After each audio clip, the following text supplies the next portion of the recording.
Hello from the future. It's your host Craig, and I'm answering the page just to warn you that there are some severe audio issues throughout this recording. Our science guys have taken steps to reduce them as much as possible, but when restoring from cassette tape, there's only so much you can do. So we beg you to bear with us throughout the discussion. Hello, this is Alexander Siddig, and you're listening to Kneel Before Pod, and don't tune out. Kneel Before Blog presents Kneel Before Pod.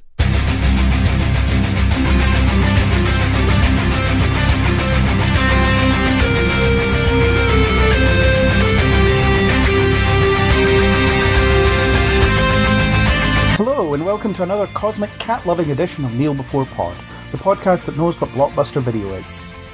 I'm your host Craig, and I'm here to bring you an episode devoted to Marvel's most recent solo release, Captain Marvel.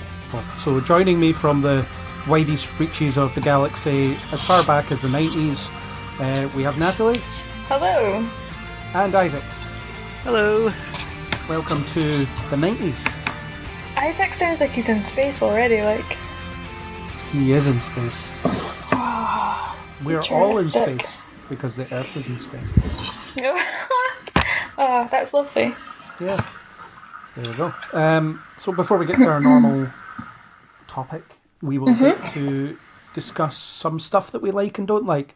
So it's our award-winning, I don't know what award, but Kneel Before Rise Against feature. So Isaac, what would you like to kneel before? I think I wasn't sure, but I'm going to kneel before. It's not a particularly strong kneel before, but I'm going to kneel before the slightly charming Toy Story 4 trailer. I don't actually see, it's one of those ones I've not really looked at anything. I knew it was on the way, like making a Toy Story 4, but I was like, oh. I didn't see the teaser, or I didn't really look at that, the promotional pictures and stuff, but this is sort of something. We watched the trailer while we were having tea, and it's like, yeah, it was quite charming, it's nice little... I mean, Woody sounds really old.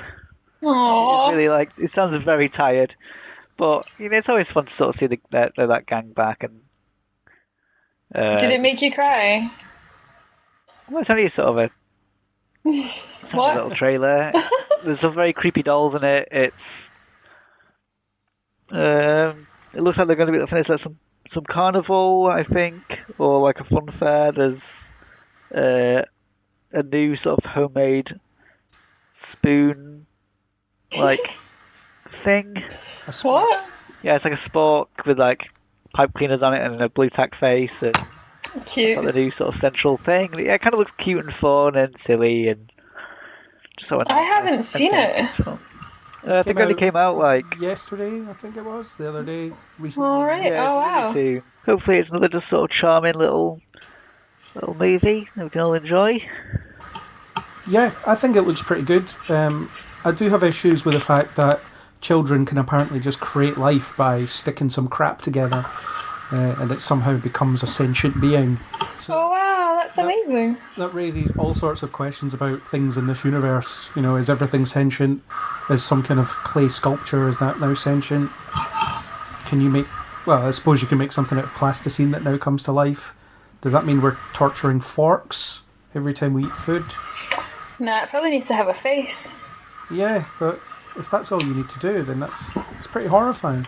It's going to become as horrifying as the Cars universe. I just still don't understand how the Cars universe happened. I haven't seen any of them, so... I've only seen the first one. So Toy Story 4, I've got a fear that it might be one too many, because 3 capped everything off pretty well as far as I was concerned, so we've got a 4th one now, for reasons. Yeah. Yeah, but I have to be honest, the 3rd one had me. I cried. It wasn't a very emotional time. It was. So, yeah, Toy Story 4. Natalie, do you want to give us your kneel before? Yeah, I am kneeling before getting outside. Yeah, my new job means I get to hang about some lush gardens every day, and it's just making me realise that I need to get outside more because it's good for you. I'll be rising against going outside, but no, not in this podcast. Well, that's funny. Yeah, outside is dangerous. Inside is where it's safe. And warm. Yeah. Mm-hmm. Well, sometimes. Isaac, do you like going outside? I like going outside. What a question! What kind of nerd are you? Well, Edinburgh's really lovely, and I like exploring it. It's a good answer. I can do that on Google Maps. I'm just going to live the stereotype, sitting inside, slowly killing myself. Oh my god, that's so depressing. It is so depressing. So I'm going to be positive now. I'm going to kneel before the reinstatement of James Gunn as director of Guardians of the Galaxy Volume 3. I think he shouldn't have been fired in the first place, as we discussed at length on a prior podcast. Why was he fired? He was fired because of tweets that he posted like 10 years ago that weren't... Oh, okay. But, you know, it wasn't a problem when Disney hired him in the first place. They knew about his past, they knew about the kind of stuff he came from, etc. So there was no reason to cut him loose based on that. It just lets idiots on the internet win. So it's good that they reinstated him. They should never have cut him off in the first place. I think it's for the best that they've taken a stance and supported him. So good on Disney for a change. Okay. I don't know anything about that, so I will not comment. Yeah. Which is most unlike me. Isaac, do you have thoughts on James Gunn's reappointment? I think this is like another rumour that I've sort of, I can't remember who said it, but there's a thing where it's a win-win situation because Disney can say that they've done the right thing by firing someone because of a past action, but also they get the people wanted him back, so they can be like, oh yeah, we're bringing him back. So it's kind of like, I wouldn't be surprised if when they fired him, they were like, we're just sort of like, we're not firing you, but we're just sort of like putting you on ice for a little bit, and then we can bring you back. Like, just doing it for show. We fired him, sort of going not too much for show, but we're gonna keep you. We'll keep you out until this all blows over, and then once it's sort of all news, we'll sort of bring you back in, and maybe say if you want to pursue another project or something, just not blacklisted, just we have to let you go because of our family friendly policy at Disney, so we have to do that as part of our thing, just because that's it's part of our image that we have to look after. But also, you made us tons of money, so what we'll do is just sort of keep you, just say we're sort of firing you till this all blows over, and then we'll just negotiate a new deal to get you back. So, what happened? So what did he do? He just said some sort of unpleasant, not very funny jokes, 8 years ago or so. But about what? Up. About various things that people get annoyed about anyway. I think they were deliberately sort of edgy jokes that, they're a bit. I mean, and having read them, I think they're in extremely poor taste, and I don't find them funny. But at the same time, I recognise that James Gunn isn't that sort of person anymore. It's he's, I guess, grown a lot over the last 10 years. So was he a dick, and now he's not a dick? I mean, I don't know what sort of a person he's like in person because I've never met the guy, but I get the impression he's not the same guy that would post those tweets, And the thing is, people change, people redeem themselves to some degree. Okay, time for Rise Against. Isaac, what are you rising against? So it was revealed recently that Detective Pikachu, the part was written for Danny DeVito as Pikachu. And apparently he couldn't, I think it was due to his commitment to Dumbo, he couldn't do it, but they have voice tests of him. Apparently it's amazing because he's doing a lot of improv with it. It's Danny DeVito, it's this 70-ish year old New Yorker as Pikachu, and the directors are we're really kind of annoyed that we couldn't get him. It was the dream cast we had in our heads as Detective Pikachu. We're very happy with what Ryan Reynolds has done, but they were saying they will have to hopefully be able to release some of Danny DeVito's work because it is exactly what they wanted. And it's sort of a shame to be like, oh, we're getting the second best. Like everyone likes Ryan Reynolds, and he'll do a good job at it. Everyone's happy with him already. But it's all that knowledge that we could have had Danny DeVito though. Danny DeVito is this adorable little Pikachu, which it's already set down on like no matter what the film's like there's always like a what could have been situation that we'll never know about. Well, what a contrast! What an utter contrast! Yeah, well, here's something they can do. It's already getting a sequel, so the sequel can be some kind of buddy detective story with another Pikachu voiced by Danny DeVito. Problem solved. Yeah. Yeah, they can leave us wanting until the sequel, and then that way we'll get two Pikachus, one voiced by Danny DeVito and one not. What's like the evolved? Meow. What's the evolved what? What's the evolved Pikachu? Is there an evolved Pikachu? Raichu. Raichu. Okay. Yeah. Huh. I don't know if there's another one. I'm very 90s when it comes to my Pokemon. Or early 2000s when it comes to my Pokemon. It wasn't out in the 90s. That's how old school I am. I'm pre-Pokemon. Yeah, there could be a third form now. I know there's a young form, but that doesn't... Yeah, you could... Danny DeVito could voice Pichu, which is the little baby form. That would be... Yeah. Oh my god, that'll be adorable. So you're rising against the fact that we're not getting Danny DeVito as Pikachu. Yeah. Fair play. Natalie, what are you rising against? Running out of biscuits. Not because based at all, but okay. Well, okay, yeah, no, I just is it supposed to be entertainment based? Ideally. What am I rising against? Nah, there's like nothing. Maybe I'm rising against the lack of anything to rise against, because I don't really have my eyes to the skies for what's coming out, so it's all kind of a wonderful surprise for me. Fair enough. Well, yeah, I don't like running out of biscuits either, although I almost never buy biscuits, so I'm always out of biscuits. I go through like little phases where I end up buying loads of biscuits. So yeah, that's where I'm at right now. Isaac, do you feel the pain of lacking biscuits? I tend to always have some biscuits. Well, I mean, I've got some here, but it's only one kind. You need to have a variety. I can live on one if I get like one good one. Right. Okay. Well, sorry for being so terrible. My rise against is the latest, hopefully last Dark Phoenix trailer. Doesn't matter how much footage they release of this damn thing, it still doesn't look good.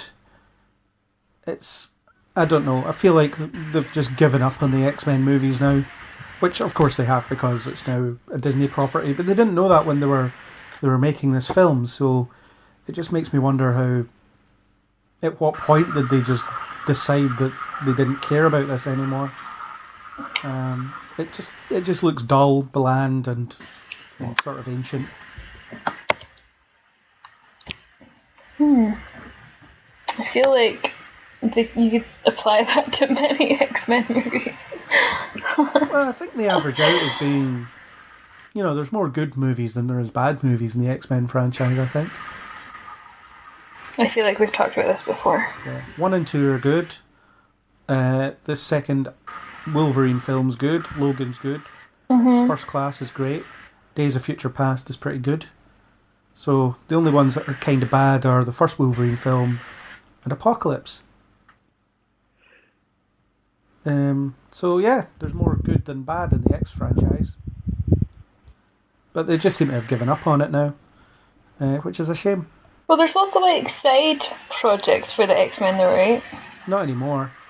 I Because thought there was like something on Netflix or something. you're thinking of The Gifted, which is a TV show. Yeah. Or Legion. Legion's really good. The Gifted's pretty good as well, but... Are those X-Men, like, people? Yeah. Okay. Yeah. But now they're going over to Disney, so Marvel will pick them up and do something with them. But yeah, it just feels like X-Men Dark Phoenix. We just have to kind of suffer through it because they've already spent money on it. Well, I mean, you could just not go and see it. No, I can't do that. Yeah, but think about it, like, the more people... It's just because people keep going to see them and feel invested in going to see them that they keep thinking they've got an audience for these things, and they'll just keep making them. Well, Marvel are going to make them anyway. Once they take ownership. But yeah, I'm not impressed by the footage. The film itself might be pretty good, but who knows. Yeah. Isaac, what do you think of the latest Dark Phoenix trailer? I'm kind of looking forward to this one, actually. Like, it looks kind of just entertaining, and like, that's all it is. It's just a film, and it just needs to be entertaining. The trailer looked like a standard sort of action movie trailer. I was like, yeah, I'll give it a watch. It could be kind of fun. Yeah, I'm not going to go in negatively. I'm just not going to go in like, not just like go in like not expecting the greatest film in the world, but just hopefully like hour and a half-ish to a bit longer of just kind of entertaining superhero nonsense. Well, let's hope for that. Let's hope that the Fox X-Men franchise doesn't die on a whimper.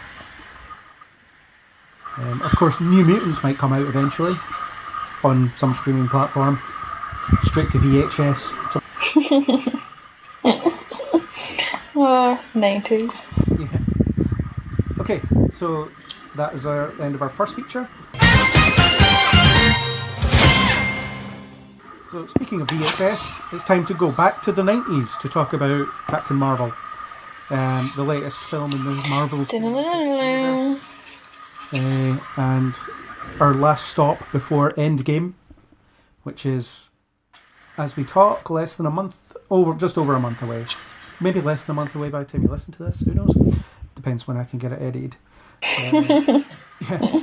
So before we launch into spoilers, we'll start with our spoiler-free chat. So Isaac, what were your thoughts? Captain Marvel is my favourite superhero. Like I started reading some of this like only a couple of years ago, and I started reading comics and stuff. But Captain Marvel, since like, she's just the funniest one to read. It was the funniest one to enjoy, and I've been super excited for this film since he announced. I think it was like 2015 or so. It's a long while ago when they cast Brie Larson, and it was ages. And there's a lot of subjectiveness into mine, but I think this is my favourite of the Marvel movies. It was really great. I love just it's just like fun all the way through. It's just sort of funny. It was just, I don't know, it's just really good. Just really liked it.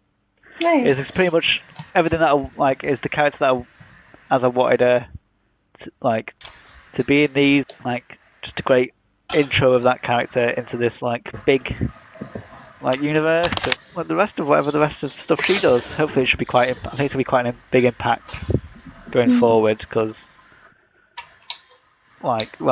she's a big sort of one of the juggernauts of the Avengers, I guess, like a Hulk or a Thor. So she's super powerful, and then you have other characters that kind of like Miss Marvel and stuff. They could go down that avenue. So I mean, there's a Marvel movie where I know the character before I go in, and it's a new one. So I have stuff to look out for, which is exciting, because I think all the other ones, that's my first, Black Panther. I didn't know who he was, or we've seen him in Civil War, but I didn't know anything about him. Doctor Strange didn't know anything about him. Whereas finally it's someone who I've read these, and it's nice to go in sort of knowing some of the characters before the film introduces it. But yeah, didn't let it down. I really loved it. Definitely my favourite of the Marvel movies. Cool. Natalie, what did you think? It's a lot of great positivity. I liked it. I feel like it has quite a strong female power message for little girls, which I think is really, really good. I don't know, I definitely don't think it could be one of my favourites. Part of me was a bit like, what's going on here? So that's just because I've not read her story, and it did make me think, where's she been this whole time? Where where has she been, like, on anything? Like, she seems like she's a really important character, but she's missing from, like, so, I don't know, just, like, so much. It would be nice to have seen her, like, incorporated sooner, rather than coming out quite late on in the Marvel game to be, like, quite an important figure. But yeah, enjoyed it, I guess. Would see it again. Did quite like Brie Larson, so yeah, it's got that going for it. And yeah, sorry. My thinking's kind of along the same lines as you. I thought it was okay. I don't think it set the earth on fire for me. I enjoyed parts of it. I thought parts of it were really bad.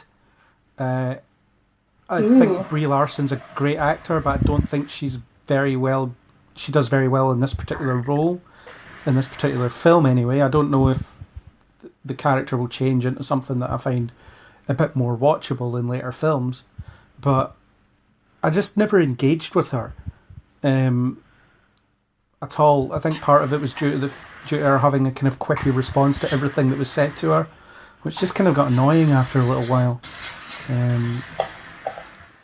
I think it sits comfortably in the middle somewhere of this absolute Marvel ranking that's in my head. It's just kind of okay, but I was expecting a lot better. It kind of has me worried about the quality of these the upcoming Marvel releases in a sense, because the Ant-Man and the Wasp was fairly mediocre. This is, to my mind, fairly mediocre, so I'm concerned. And I don't like the look of Spider-Man, the new Spider-Man film, so I'm kind of worried as well. So expectations could be changed, but we'll see. But based on this, I'm not hugely enthusiastic about this character or her inclusion in the universe from here on out.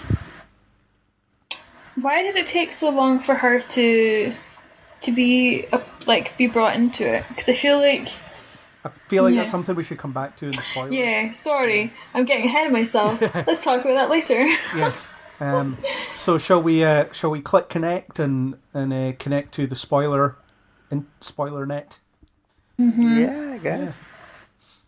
Yeah, I guess the enthusiasm. Wow. Events. Okay, clicking connect.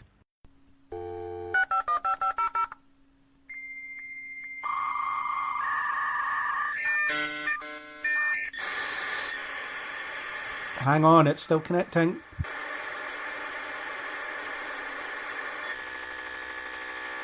Right, we're finally connected, so we can say whatever we want.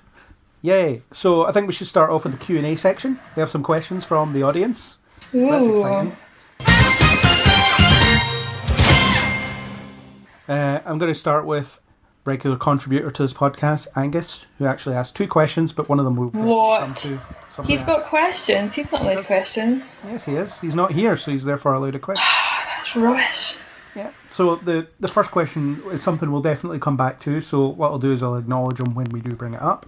Okay. But the first question that I'm going to ask from him is, how much homework is required for casual fans? Do you think the history involving the Kree, Ronan the Accuser, etc. is easy enough to follow, despite being from however many movies ago? That's a good one. I don't think there's an enormous amount of homework required for casual fans, although there is a tendency to get lost in the kind of lack of mythology it has. So it doesn't give you much information on the Kree, really.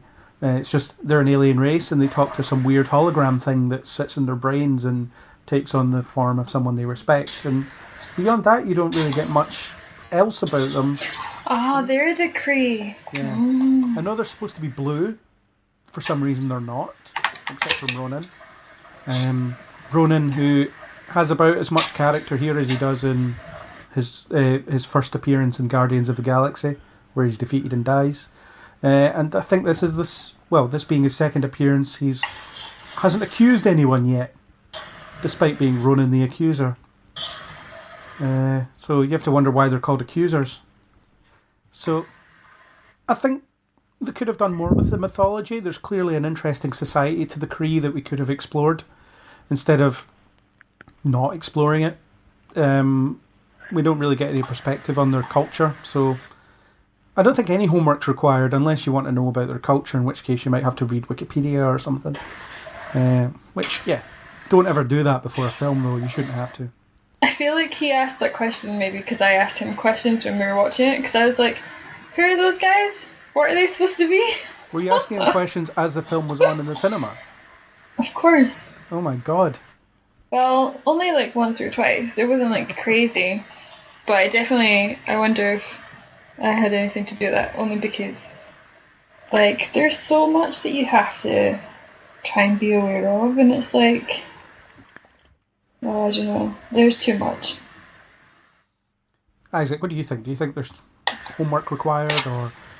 No, I think that's one of the problems Marvel are starting to get, especially like if you went into Infinity War, your first one. That's all homework. If you didn't know anything about that, you'd hate it. So you have to have certain ones where it's relatively like you can just walk into it. I think this is maybe one of the easy ones due to its time setting, because because of the Earth sections are in the 90s. There's no other heroes running around.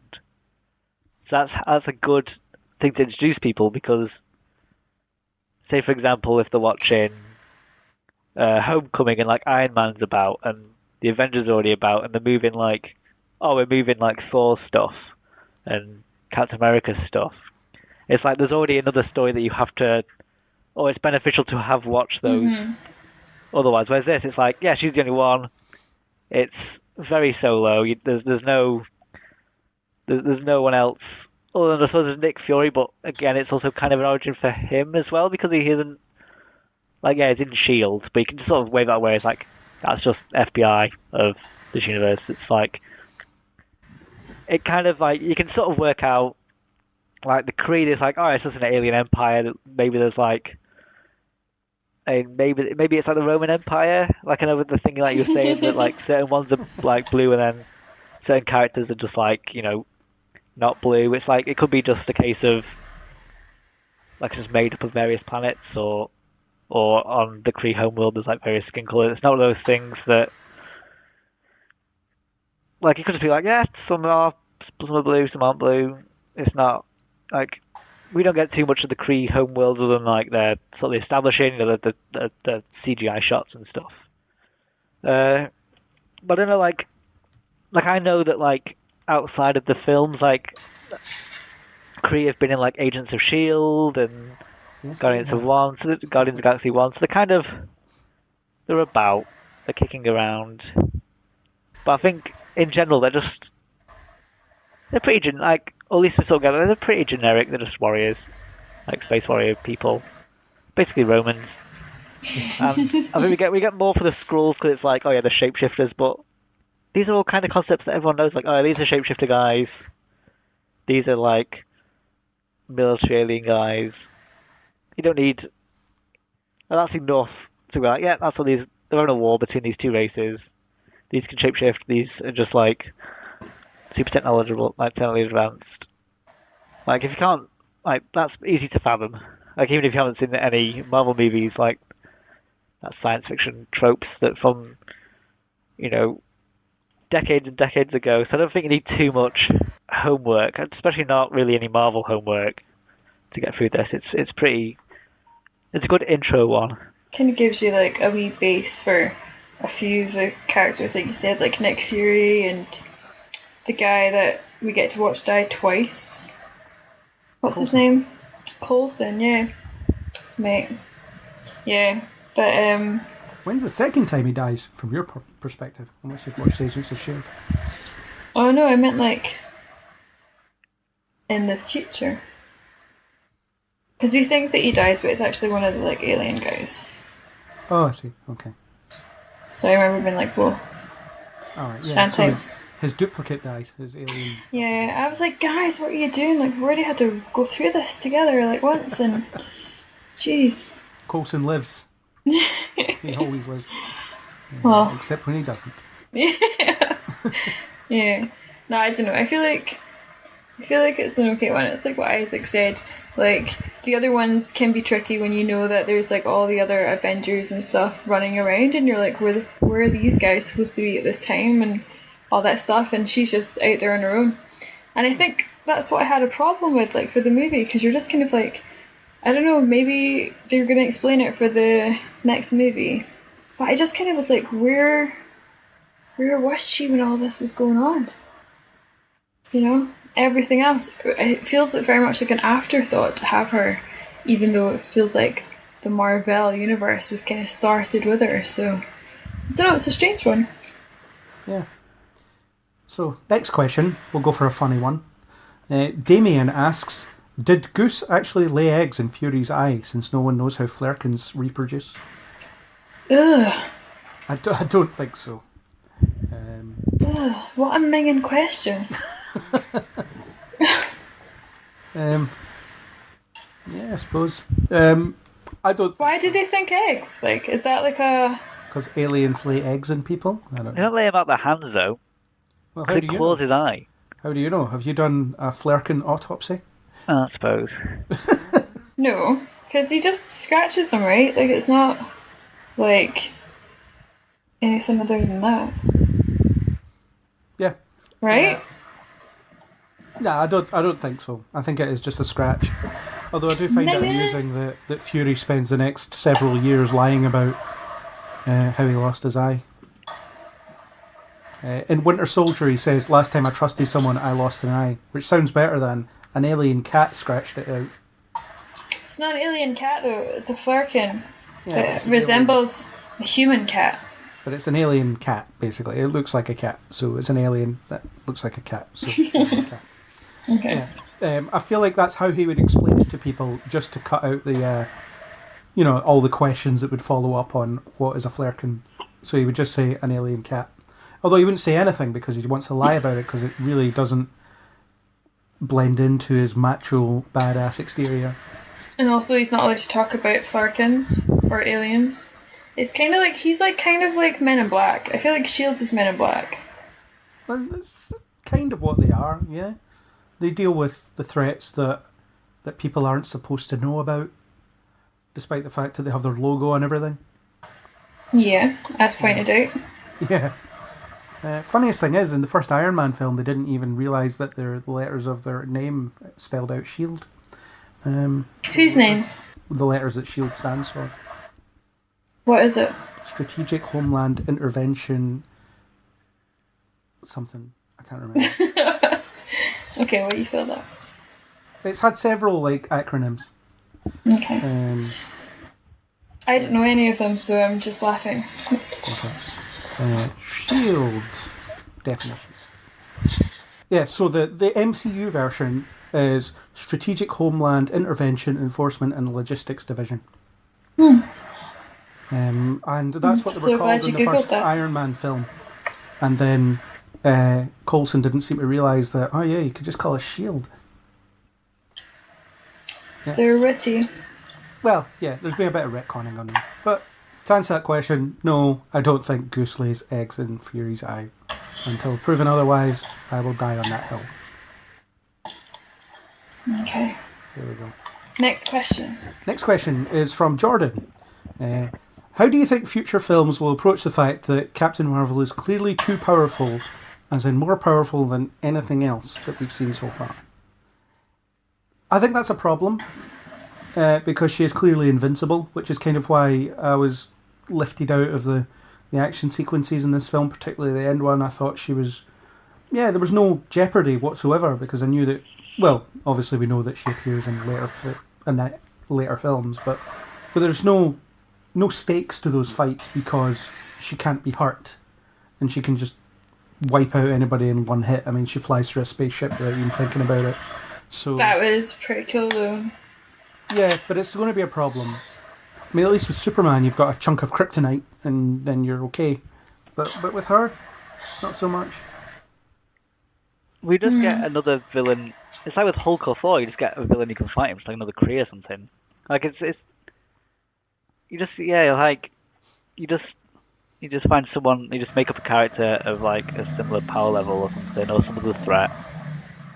This is sort of just standard Marvel movie. Like, no matter how powerful they make a character, they'll just make a villain who either has one thing extra on them, whether it's they might be threatening someone that they love or something, or something else, and then you just make someone of like an equal power thingy. Like the Grandmaster in Ragnarok. He's just like, yeah, he's powerful, he's pretty powerful. And he's got like this gladiator thing, so that's a bit for Thor to be entertained with, even though he's like a god. So, you just write up a threat. Why do you think she's invincible? Well, she can fly into space without any kind of breathing apparatus. So she can fly through the atmosphere. So she's better than Iron Man? She can crash through a spaceship without breaking a sweat. Like Iron Man. I don't think Iron Man would be able to necessarily do that. He does it in the first Avengers, he crashes through that whale. Yeah, but that's like quite risky for him. He still does it though, doesn't he? Well, it doesn't look like he's not that impressed afterwards. He just does it. He's like, well, that's done. He flies inside and shoots missiles inside it, so that's like, it's just a fleshy thing. So, she is far too powerful. This is why I'm just like, why was she not? Why was Captain Marvel not the first movie? Well, is it because she's a woman? And one thing is this current version of Captain Marvel, like the Carol Danvers one, they didn't really make until like 2014-ish.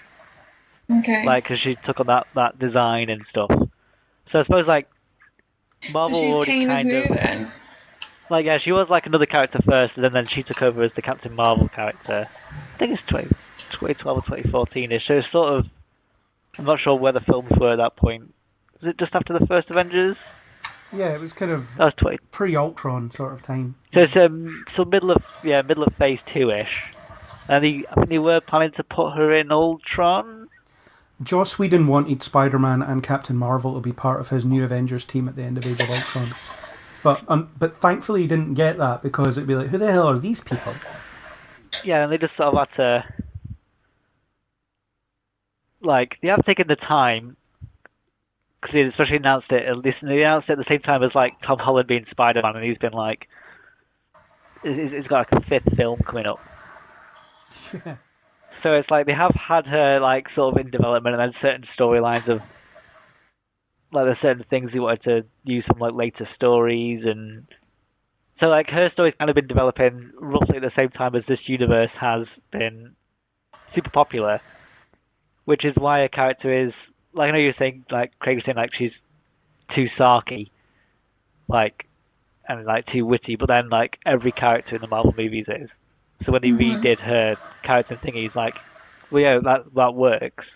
Like, people love, like, Spider-Man and Iron Man and Doctor Strange and Star-Lord and, like, all these jokes, and they kind of like that, the sort of bantery camaraderie that, especially stuff like I think the most similar one to this is, it's, the two big elements. They go, well, Guardians of the Galaxy made like a $1 billion or something. Oh, $1 billion. It was $1 billion, and it had a sarky, funny cast of characters, like weird alien stuff, and era-appropriate soundtrack. So, like, when they came to this one, it's like, oh, the 90s, like, oh, you know what works great? Era-appropriate soundtracks, and the same thing that happened in every Marvel movie is all the characters are always really funny. So I think that's sort of a thing where, especially in like the comics, they'd written that in, so they were more light-hearted, and she was kind of like relatively, you know, she's tell a joke and, you know, have good laugh. I think she gets on in the comics. She's like one of the Guardians, so she gets on well with that gang. I feel like the whole Marvel like checklist or bingo, I guess, that they feel like they may have to use, I just don't feel like it played out kind of like as seamless maybe as they wanted it. Like, I could identify it so easily, and it just kind of didn't gel with me. Yeah, I think my issue with it is it didn't feel organic. Like, the humour in this film didn't feel organic for me, so and the thing is, I mean, you could counter it with, well, you're always laughing at Tony Stark, and it's like, well, I'm not always laughing at Tony Stark. Sometimes I think his humour's ill-timed as well.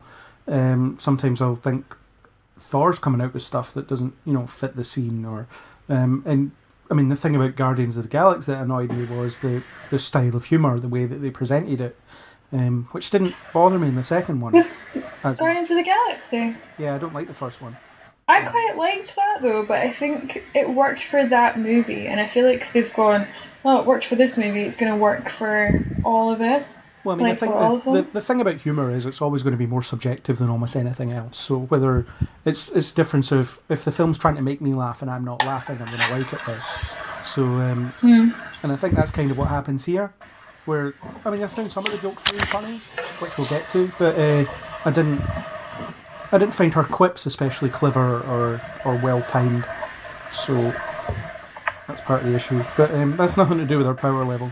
So, yeah, I don't actually know how they're going to solve that problem, other than, as you say, let's bring in another character who's, if she's power level 10, this guy's power level 11, which is kind of boring. I mean, that's why the DC films are so unengaging in their usage of Superman. And it's like, oh yeah, let's bring in someone that could kill him. Fine. But that's kind of dull. All the time, anyway. You can do it now and again, but it's kind of dull all the time. So, I think unrelated, but most of the Marvel Phase 3 films are the same film. Like, if we're talking about like the thing where it's like these have all got a checklist. Yeah. Like, nothing like a lot of them involve a main character being betrayed by a mentor. Because you've got like, in this you've got Captain Marvel and Yarnrog, Black Panthers, like the King turned out not to be as great a guy as they thought he was, the Ancient One's not as great a person as he thought he was. It's like, just don't trust anyone, don't have faith in another one where it's like the mentor character turns out to be, Guardians of the Galaxy 2, like his dad, like Ego, turns out to be not the greatest guy that he thought he was. Thor's dad was a liar. Yeah, Thor's dad was a bit of a liar. And then, in Ragnarok, it turns out there's like some secret in his family, and it's like a lot of these films are sort of like they have kind of one idea, which is like, some betrayal down the line. There's some slight betrayal, and it seems to be they're running with that quite a lot at the moment. Yeah. Yeah. So, one more question. This is from Susie, and it's a good one. What are your thoughts on Brie Larson's controversial comments when marketing this movie? And do you think that the opinions of certain people become invalid if a film isn't, quote, made for them, unquote? What? Yeah.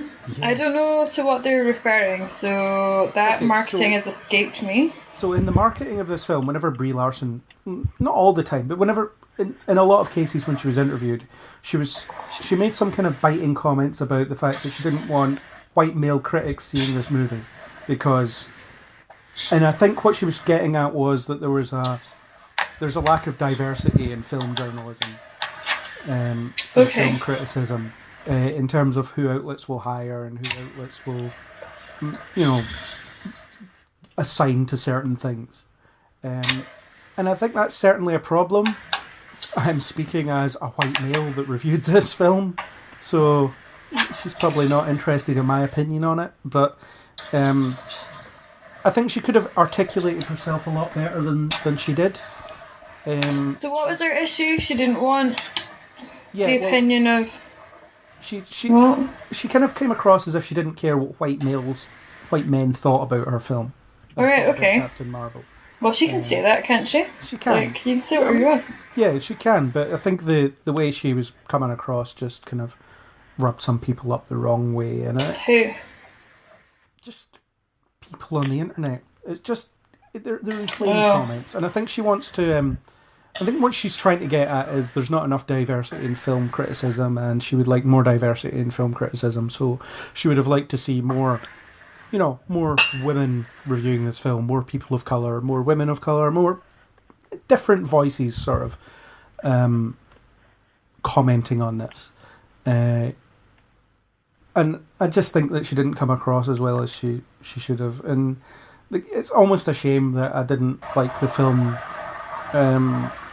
as much as kind of as much as I wanted to, because of course I go and see these things because I want to enjoy them.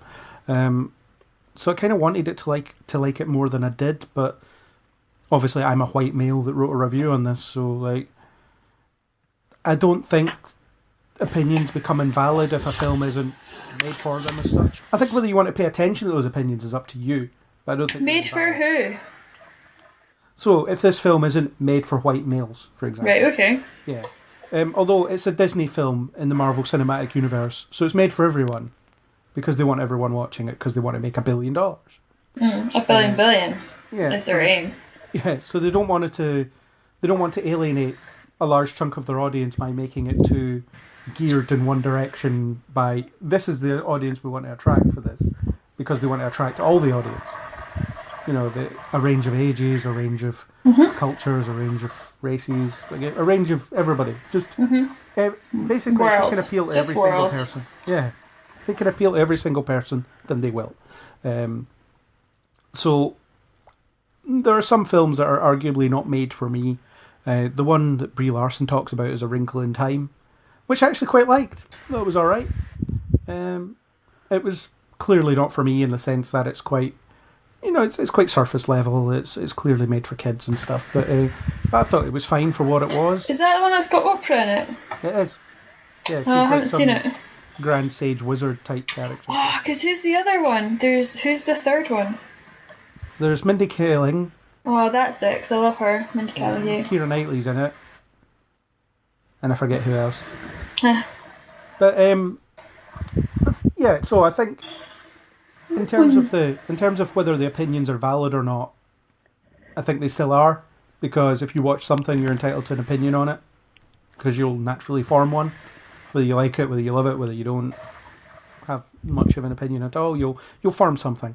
But it is up to you whether you listen to those opinions, because you don't have to. Freedom of speech isn't right. Freedom to be heard. So that's my take on it. I was far more on board with Brie Larson as Captain Marvel after she said that, because that's like the huge problem. Like it happened with Jodie Whittaker as the new Doctor. Then we had the remake. People wanted to remake The Last Jedi, and the girl who played Rose in Last Jedi getting bullied off Instagram, and all these sort of stories. It's just constant, sensitive, sad internet nerds. There's billions of them, and they won't ever shut up about anything. And when she was like, they were already giving the film negative reviews before it come out on Rotten Tomatoes and stuff. It's just a constant frustration that there's always just sort of sad loners and sad losers and just people. I think it's gatekeeping, isn't it? Where they don't want other people to enjoy films. They don't want this new thing to happen because it breaks with their traditionalism and stuff. So when she was sort of saying, "Hey, everybody, just shut up. No one cares. No one cares what you think. It's just a film." Like, you don't. Think she was directing at those guys? I think so. I hope so, because that's how, like, when that sort of happened, I read about it, I was like, okay, now I'm far more on board, because it's a constant sort of thing, especially because, like, we are nerds and stuff, and it's like, it sort of hangs around like a horrible smoke. There's always this, no matter, like, whenever anything sort of relatively new or interesting happens, there's always these, like, waves of anonymous internet monsters who just say that they're just unpleasant and mean, and they just don't like anything. They don't want films to be new, but they don't want films to be the same. And it's just this weird. You get these films like Solo and stuff, where it's like we can't push any boundaries because we have to entertain these just big man babies. But then and it's like, yeah, I know it's like, yeah, it's thinking, but I was kind of like, someone should just tell them to shut up because they're ruining everything. So when it said that, like, oh yeah, Captain Marvel tells all the nerds on the internet to shut up, I was like, great, perfect. That's like the most Captain Marvel thing I can imagine happening. Okay, I can understand now more why you've enjoyed it as much, I think. I've just been so unaware of this. Like, I just went, saw the movie, had no idea of any of, like, the background crap. And you shouldn't really need to have an awareness of background stuff, yeah. because the film should essentially speak for itself. And I don't think that, it doesn't hamper my enjoyment of the film in any way. It was just something I was aware of. And I think that, I think that just what I said, I think that everyone's entitled to an opinion, but whether you want to engage with that opinion is up to you. And I think I completely agree that people just go over the top, and it's like, it's the William Shatner's famous "Get a Life" speech. It's the, find something else to focus your energy on. I mean, if you focused your energy on curing cancer, we wouldn't have any problems in the world. But no, they decide to focus on, let's downvote a film on Rotten Tomatoes that we haven't even seen yet. It's so why would they do that? Because, why did people downvote it when they hadn't seen it? Why, but before a film comes out, Rotten Tomatoes has a kind of want to see section. Right, okay. So what people do is they shove in whether they want to see it or not. So, in an ideal world, you watch a trailer for Men in Black International, for example. I don't know why I'm choosing that as an example, but let's go with it. So I watched the trailer for Men in Black International. Wait. Is there a new Men in Black coming out? Yes, there is. Yeah, it looks terrible. So you watch the trailer for that. All the emotions. And then someone tells you, or something inside you says, I love that. I think I can't wait to see this. So you go on Rotten Tomatoes and you say that you want to see it. And you maybe leave a little comment being like, I watched the trailer, it looks dope. I'll watch it. And I don't think I'll ever use the word dope again. It doesn't suit me. I was quite enjoying that, actually. Yeah. As a white male critic, I shouldn't say that word. But so what people do is, instead of that, they'll just they'll go on about with films like this, and they'll just talk smack about it. So they'll say don't want to see it, and then they'll claim that it's a kind of social justice warrior type issue, whereas it's just a waste of time, because it's not going to stop people from watching it, and it's just going to annoy people. So if you have, it also stops people listening to legitimate criticism as well.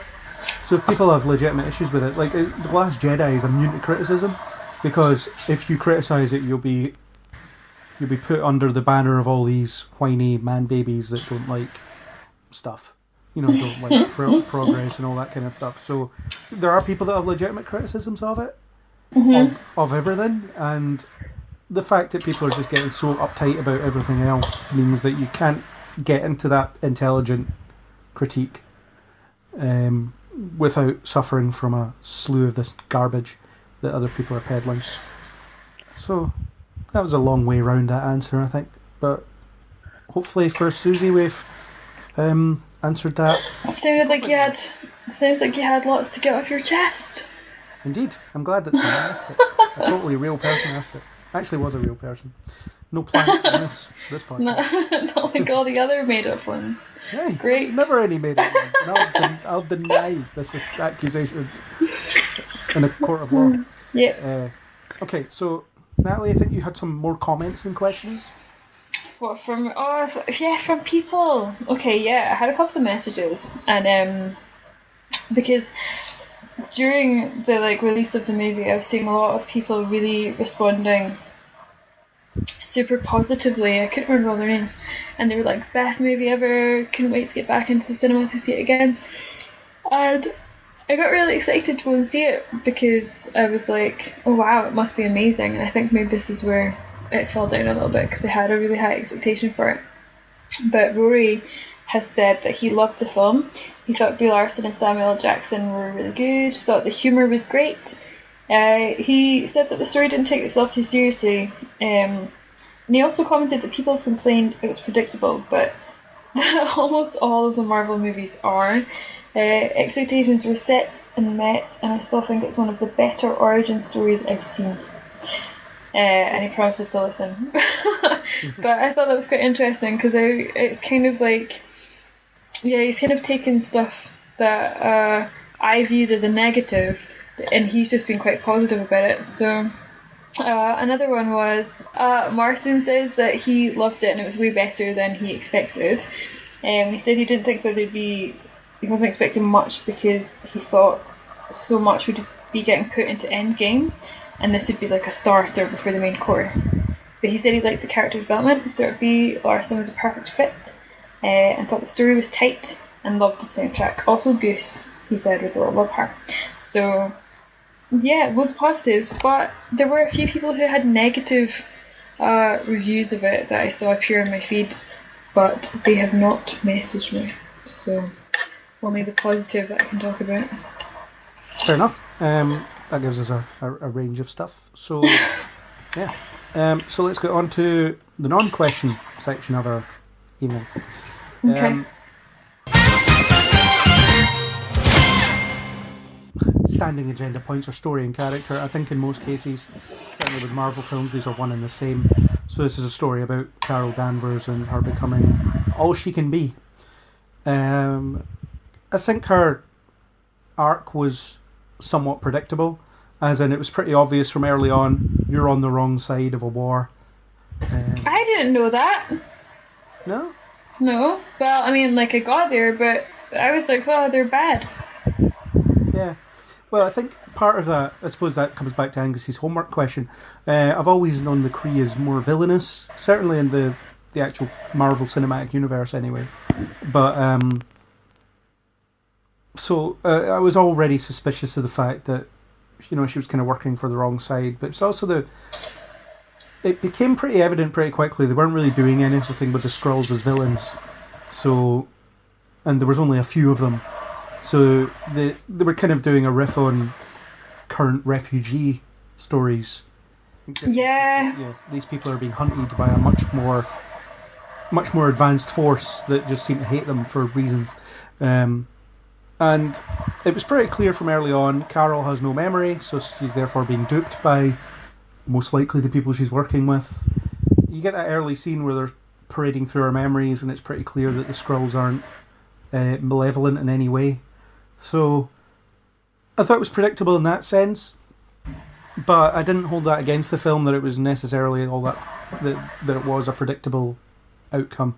I think the fact is that Carol was so deep into this situation that she didn't question what she was doing. And there was that great line from Talos towards the end where he said his hands were filthy with war as well. So there was that kind of, don't apologise for what you did. We've both gotten, we've both done terrible things. Yeah. Because it's war and that's what happens. But the important thing is that she was trying to do the right thing now. So it was her kind of understanding what the right thing is and what our place in the universe is. And I think that worked fairly well as an arc and resolved itself nicely. So, yeah, it's your standard hero's journey. I mean, it's a story about a superhero. Of course she has a hero's journey. It's a much better Carol Danvers' origin.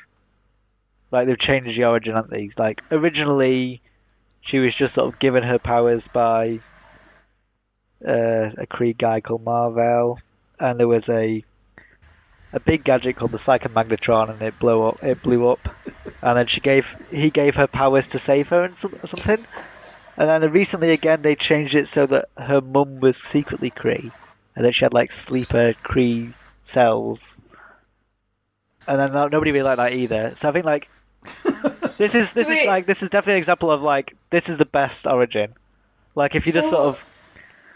How old is how old is the superhero Captain Marvel? Like, when was she first written? Well, Carol Danvers has been around since, I want to say, the 70s. She was Ms. Marvel to begin with.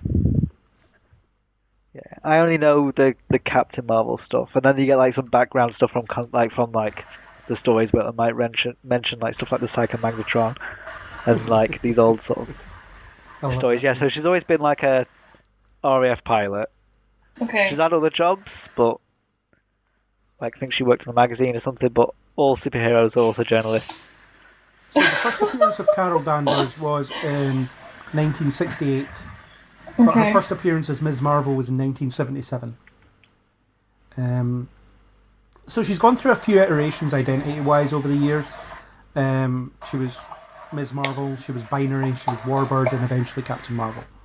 And that's she became Captain Marvel in 1998, by the way, Isaac. So Oh, is it? There you go. Maybe she It didn't. must be like a reboot then, because I started on these like when we just released these books. It's called The Mighty Captain Marvel, and like in that one she takes up the name, but I suppose it's just a reboot, and then I suppose because the comics always have these like universe collapsing events, and then eventually everything kind of like backfires, and you have to clean up, and like sort of if things get too complicated, they'll have a Secret Wars or a Civil War or something. Oh yeah, there's. I mean, there's. Yeah, so I think the ones I started on, it must have been after a thing, and they gone right. Let's just start again, and we'll just give it this. So the ones I started on, I think it's 2014. I know they said that this film's based on those ones. Mm-hmm. So that like the more current, she just gets the name Captain Marvel from something. She just has it. So yeah, it's absolutely fine. These casual retcons. I mean, you had this notion of Ben Grimm being a World War II pilot, and then eventually you get to the point where, hang on, it's actually 2015. He can't have been a World War II pilot because it's 2015, and he hasn't aged. So they just the world keeps moving on, but that's a different conversation. Yeah. So to answer your question, Natalie, Carol Danvers has been a fixture in the comics for quite a long time, but the Captain Marvel identity for her is fairly recent. She's always had the same powers. She's always had the same powers, okay. Yeah. And you know how Rogue, in the X-Men character, Rogue can fly and is super strong and almost invulnerable? Sure. Yeah, well, she gets her powers by absorbing Ms. Marvel's. And then Carol Danvers has been coma for like a long time. So they could do that? I don't know. Maybe they won't. But yeah, so she's been around for a long time, but the Captain Marvel thing is different. So they've essentially made up their own origin story for this, as you've said, Isaac. So it's basically, well, in terms of her getting her powers, it's basically something blows up in her face and she gets powers, which is a fairly Marvel thing. You know, let's not worry about the science of this. Let's just have some experimental thing blow up in someone's face. It's totally Alex Mack. Yeah, enter superpowers. You know, how does Peter Parker stick to walls? Bitten by a radioactive spider. Let's move on. Let's tell another story. Well, actually, that does make sense because he's got little grips on his little hairs that let him stick to the wall. But did you guys ever watch Alex Mack? No. Oh, she gets hit by like radioactive goo and then she becomes like magic. Fair enough. That's like late 90s Nickelodeon for you. So we do a reboot now then. Let's hope. Yeah. Okay, so Isaac, what did you think of her development then from sort of ignorance to knowledge, I guess? There's your tagline for the poster, from ignorance to knowledge. it was fun because like we knew kind of from trailers and stuff that we would get to watch her just clear house, like just smash up everything. We didn't know which the context of was. Like there's a bit in the trailer where she's just like flying around zapping stuff. Like, we obviously like. I was thinking like it was probably going to be like.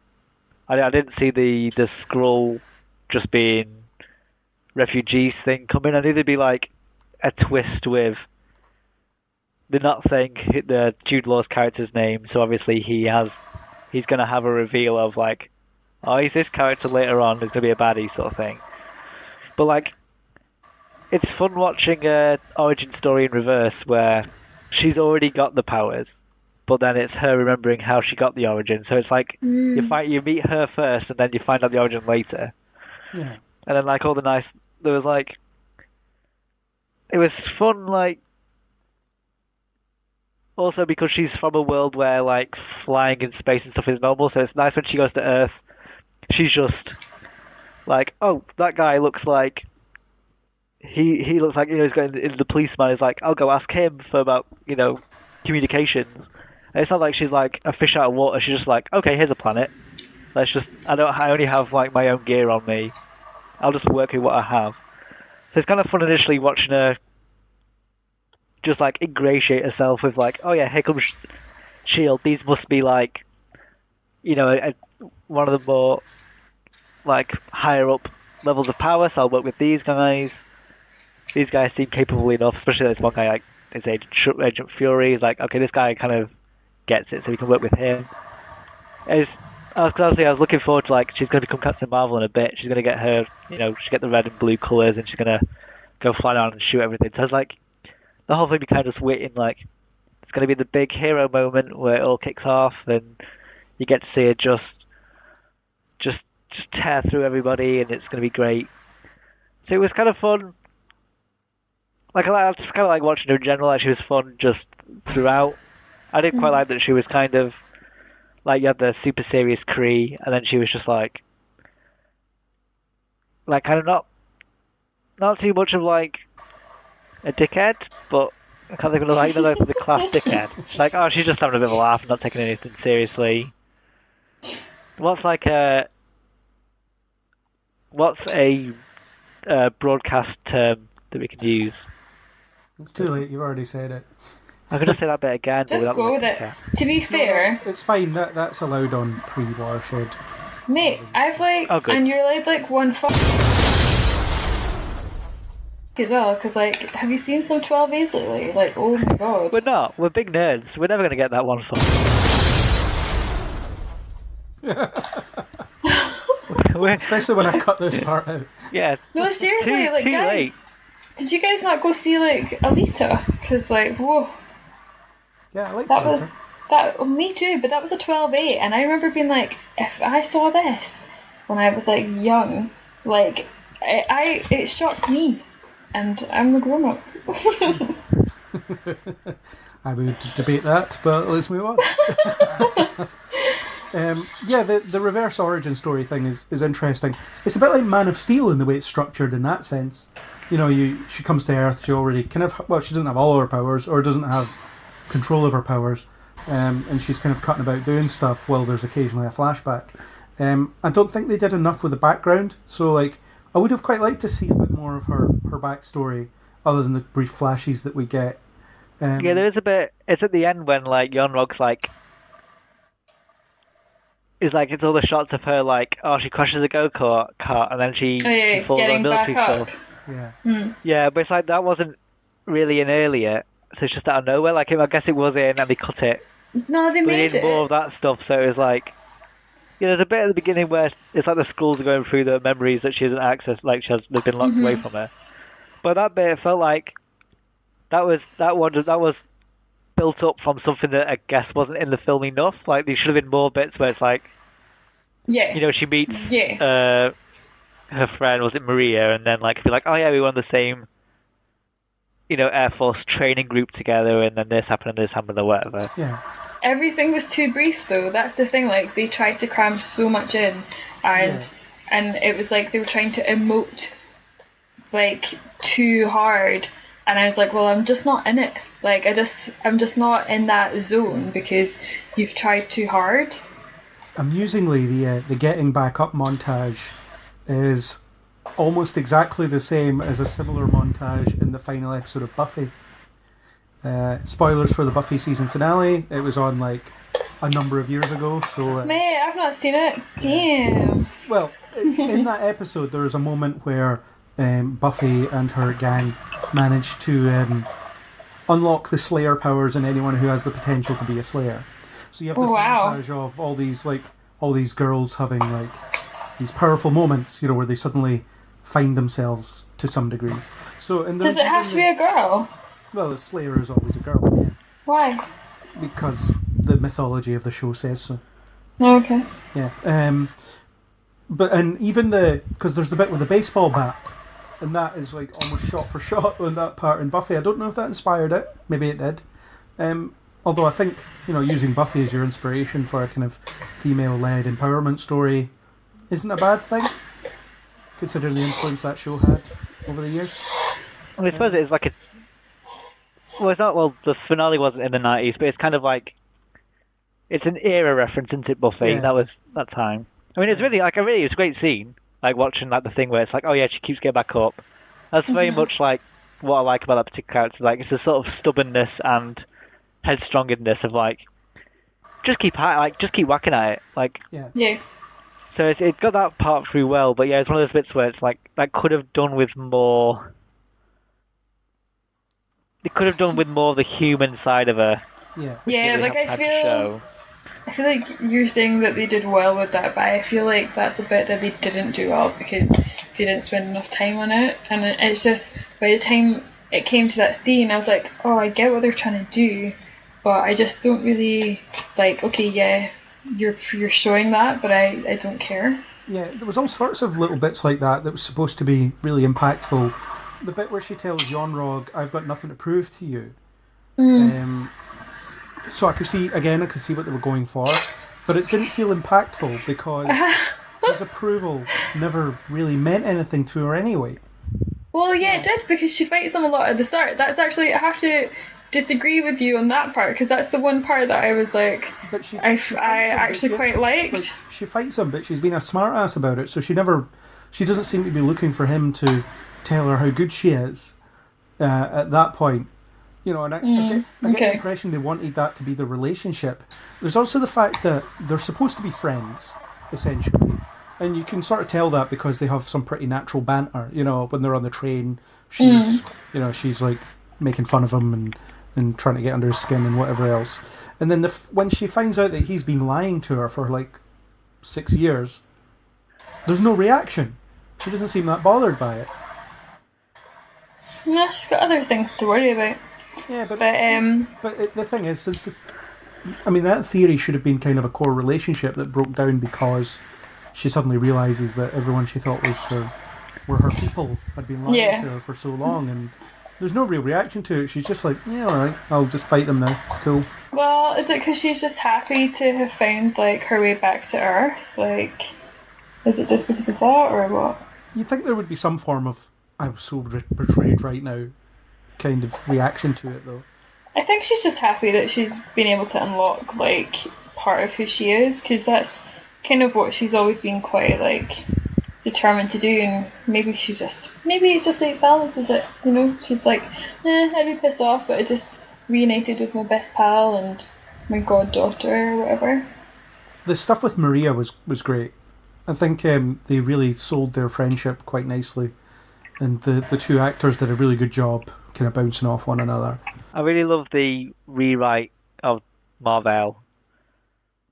So, like, because originally Marvel is this soldier. I think it's like...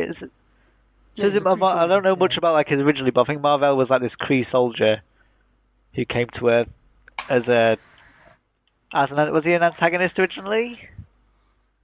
Marvel. I forget. I know he was definitely a hero. There was one point where he was tethered to a human guy called Rick Jones, who used to hang around with him. And they wore these like gauntlets. One of them was stuck in the negative zone, which is just a weird negative universe. And basically, whenever they clinked the gauntlets together, they would swap places. So yeah, that was Captain Marvel for a while. Yeah, I really like this new Marvel is a scientist. It's kind of like she's like, well, this is she becomes anti-war when she sort of realizes that like the Kree are no better than like the Skrulls that they've been fighting, and ultimately like it's a war that should not happen. So they have the Tesseract and whatever. This can't be got really to any side because it's just gonna make war far worse if you either get this power. It's just not like because the Kree are hunting us. It's like the Kree are the primary threat. And it's great, like because it's. Like in this version, Carl Danvers, like, she sees this guy, Jude Law's walking up, or whatever. I just like, well, my immediate thought is, I was got to just, like, I assume she assumes that shooting the engine will just take them both out. Like, it's not an act of self-preservation. It's kind of like her origin is sort of an attempt to stop a war, or at least get a... She doesn't understand it, because she's just been flying around this person that she assumed was human. And then it's like, oh, this is a much bigger thing, but like she can't really comprehend. You won't be able to comprehend. It's like, oh yeah, I'm an alien. This is an alien war, and this is alien tech. And she's like, I'll just shoot it because it must obviously going to blow up. Maybe it'll make a big enough explosion. It'll take both of us out. Like, it's her sort of initial sacrifice before she gets Captain Marvel powers. Is one of trying to end the war, which is far more like a positive thing than like the original one where it's like this Kree soldier's turned up and sometimes he's okay. Yeah, and there's also a bit of there's that kind of unconditional trust, so she has no reason to doubt anything that I forget the actual human identity character's name, but the Annette. It's Dr. Wendy something, isn't it? Yeah, whoever it is. Has an L in it. Oh, it's Wendy Lawson. Lawson. That's. So I thought he said Lawson. I was watching. It's like Dr. Lawson. Like, are you gonna meet Brie Larson? Like actor Brie Larson in this. It's gonna be some really meta or something. Yeah. So there's. So it's that I trust this person. She clearly doesn't want to. She's quite pacifistic. So if people are shooting at her, they're clearly the bad guys. So yeah, I'm going to make sure this doesn't end up in the wrong hands. Boom. Expects to die but gets superpowers. Simple as that. Yeah, and it is a kind of noble act, and I wish there was more of that. I would have liked to see more of her kind of relationship with Lawson, aka Marvell, through flashbacks, through memory dumps, whatever. I would have liked to see more of that, because it was good for what we saw, and I think it would have added extra punch to her interactions with the Supreme Intelligence as well. Especially once she remembers everything and realises the Supreme Intelligence is not her. It doesn't have my best interests at heart. It's trying to corrupt me, all that stuff. So she spends a good chunk of the film with our old friend Nick Fury, who is rendered excellently with top-of-the-range de-aging tech. Guys, I have to say, that creeps me out so much. Honestly, I thought it was pretty flawless. I couldn't tell. Yeah, but it creeps me out because I'm like, if you're Samuel Jackson, I don't know, like, it just makes me so sad. Like, Why, because he's young? Because he's not though. Like, it's all just fake life. When did it end? I was like leaving there going, there's going to be one day where we've got glasses where everyone will just wear like, or it'll be a chip in your head, and it'll just mean that you forever see people like an age that you want to see them as. I don't know. It's just wacky. Yeah, I think the tech has certainly come on, and I think they did a really good job, because they've, you've always had scenes here and there where actors have been de-aged, in Ant-Man, for example, or Ant-Man and the Wasp, but you've never really had as much as this, and yeah, I just couldn't tell. I was so impressed by it. There were some points where Coulson looked a bit shiny, but he wasn't in it that much. So, also Clark Gregg has not aged since the 90s anyway. He's just lost a bit of hair, but he's still like. Who's Clark Gregg? Coulson. Oh, oops. He's one of those guys who's always been middle age. Like Steve Martin or Bruce Willis. Yeah, they were never young. Or never looked young anyway. So, but Nick Fury, he's a bit more aloof than we are used to. He's a bit more happy-go-lucky, a bit more quippy, a bit more of a fun guy to be around. I did like his character. Yeah, well, that was one of Angus's questions. Was about what do we make of young Fury? Do we buy his younger, happier persona? Yeah, I do. The character he'll eventually become. Yeah, I totally see the older Nick Fury in him. I think that the cynicism hasn't set in yet because he hasn't seen all the crazy stuff that he sees over the years when he becomes director and stuff. So he's kind of he's living in blissful ignorance at the moment because he doesn't know what's out there and what's resulting from all the stuff he's going to discover. So yeah, he's just kind of enjoying being an agent, cutting about, doing stuff. And I think he does have a good back and forth with Brie Larson. They've worked together before on a film that you wouldn't have seen, probably. Definitely not. Unicorn Store. I think it's coming to Netflix in April, so maybe check it out. Okay. I think it's pretty good. But anyway, I like the young Nick Fury because it was good to see the kind of the early years. Here's him when he had a day job. Here's him when he had less responsibility. Here's him as he was just kind of finding his feet. And some of the details, like you can't eat toast if you cut it diagonally. Yeah, that was quite cute. I like that. Yeah. Plus, he still had that kind of badass edge. There were some of these kind of side-eye glances he was giving people, as he said. It's because it's Samuel L. Jackson. It's nothing to do with whatever character he's portraying. It's because it's who he is. But he's also kind of playing the kind of character he would play in the 90s. You know, the Die Hard 3 version of Samuel L. Jackson, the sort of Pulp Fiction version of Samuel L. Jackson. So that they've kind of regressed him in that sense as well. Which makes it all easier to buy. I have a question. Okay. Do you think that the scene where she falls into the video store is like a nod to Last Action Hero? I don't know. Probably not. Because you know, like when they go to like a video store in Last Action Hero, and then Schwarzenegger sees that Sylvester Stallone is playing like his alternate cardboard cutout Terminator role, and then she like sees someone, I don't know, as a cardboard cutout. I don't know, just made me think of Last Action Hero. Oh, when she shoots it in the head? Yeah. Or when she blasts it? Yeah, she goes straight for Arnie. Yeah, it's just and yeah, because it's Arnie, isn't it? Like, I was trying to remember why I thought about it. It was True Lies that he shot the head off.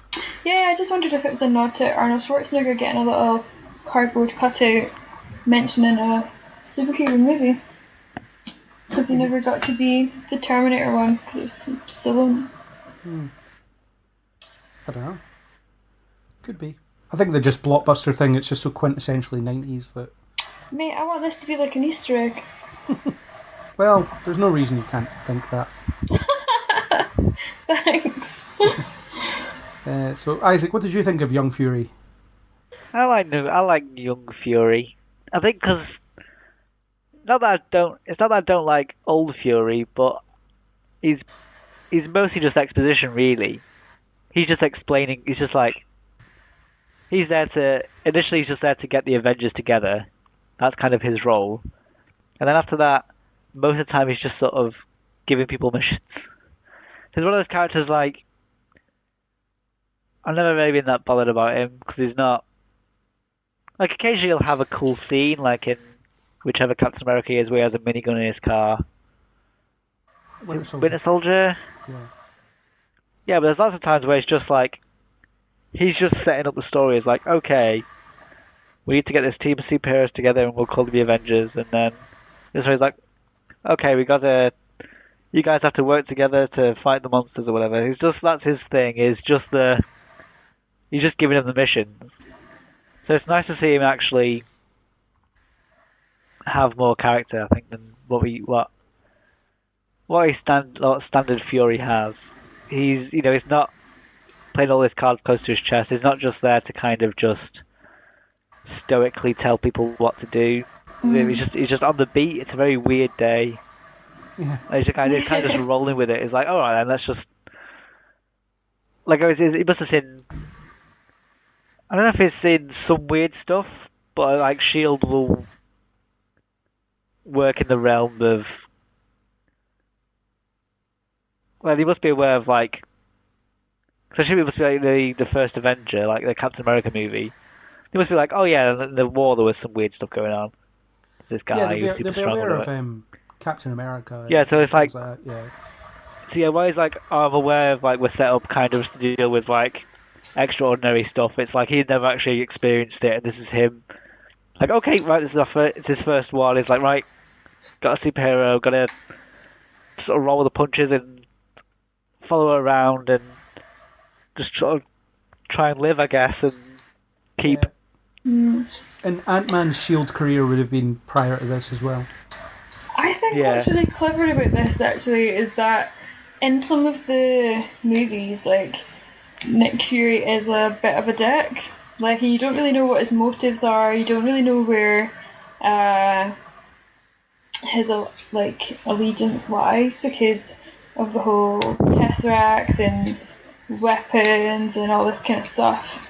But I feel like what they've done, and I feel like what they've done with like this one though is try to make it a bit more like, oh, that's maybe why he did certain things, or try and make it a bit more understanding, because I think he does come across as a bit of an arse. Well, he is unburdened by what he comes to know, certainly in this film. I think that, yeah, he hasn't encountered anything that's too weird yet. And there's a bit of a retcon here because the Avengers implies that the first time he'd ever heard of aliens was in Thor. You know, it was the events of Thor, but obviously he's encountered them in this film, so... Mm-hmm. But, well, she's not technically an alien, but yeah, the other aliens. Well, the Skrull are, you know. Yeah. with their green faces and pointy ears, they're definitely aliens. So, but you can kind of wipe away any inconsistency with Fury lies, because that's what he does. Yeah, he's a professional liar, and I think later on he'll probably get a bit too caught up in his own brand of secrecy that he just won't be able to, you know, see past that anymore. He just sees threats everywhere, and he can't deal with it. And this is a version of him with less responsibility who's quite happy to just do the job, you know, and he hasn't been given the responsibility yet, but you can sort of see that he has that potential. Well, yes, he has, because of Goose having the Tesseract and stuff. Yeah, but he's not the director of S.H.I.E.L.D. at this point. He's just a kind of high-level agent.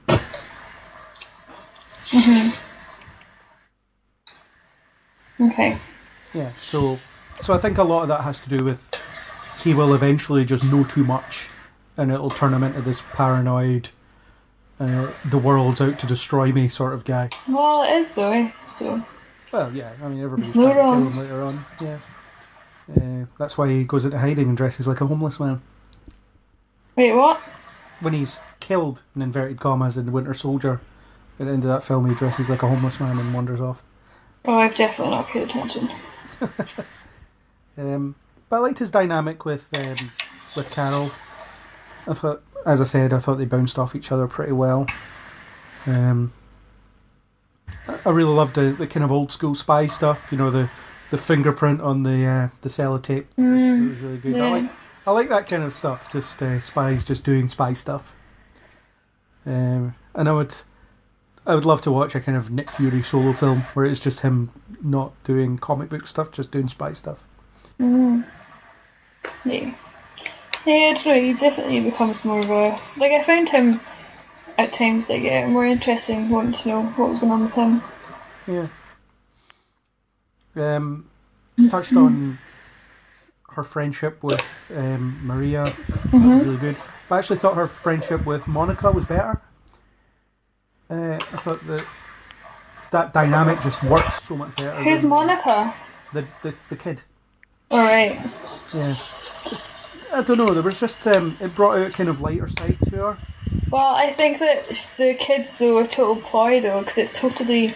Because the movie, I think, is really successful in that it's really inspiring young girls to think that they can be anything, and to do anything that they want, which I think is why I can't be too mean and critical about the movie as maybe I'd want to be, because I feel like the audience that it's aimed at is definitely young girls, and I can see that there's friends of mine who posted up on Facebook, you know, things that their daughters have said when they've gone to the movie. Like one of my friends from dance class, she's got a little girl and they went to go see Captain Marvel together, and her daughter was just like, oh, I didn't know that girls could be captains, you know, like just really resonating with them, because they're like, alright, cool, I can be whatever I want.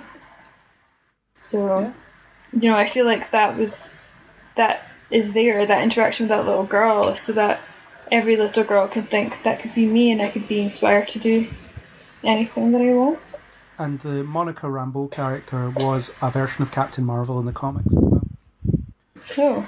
Oh. So she's clearly that age so that she can be possibly reintroduced in a later film as an adult. Okay. That would make sense, I guess. When, like, the comic run thingy one, that this, like, thingy, she has got... I can't remember... She calls the kid is left the Lieutenant Trouble. Yeah. Which is, I think, the same name she uses in this. And it's kind of one of the characters in the Nuke Boss. It's like... She's only, like, 6 or so in, you know, present day... 2015, you know, New York or whatever.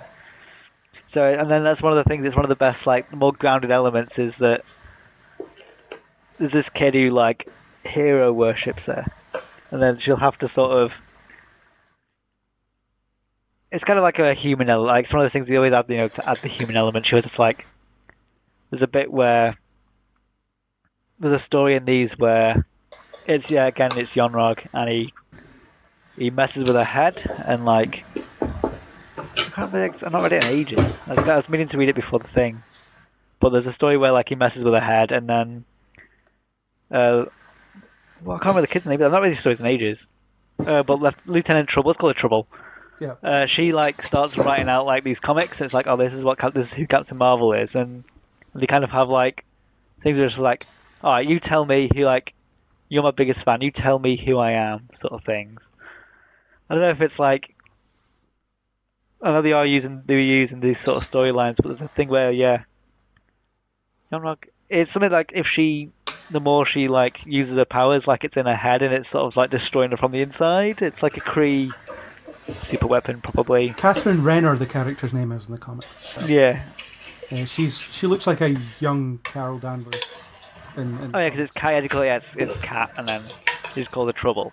Yeah, and it's like one of the stories is sort of told through her thing is like this is a story of like who, like Captain Marvel sort of needs. It's the same with Spider-Man in Tobey Maguire ones where it's like the people of New York always have to like New York story, so people in New York have to help their hero sort of thing. Yeah. She tends to rely a lot on like I think it's probably with her headstrong. Like she's good at punching. That's like her thing. She always sort of thinks like she's friends with like Jessica Jones. I think it's Spider-Woman.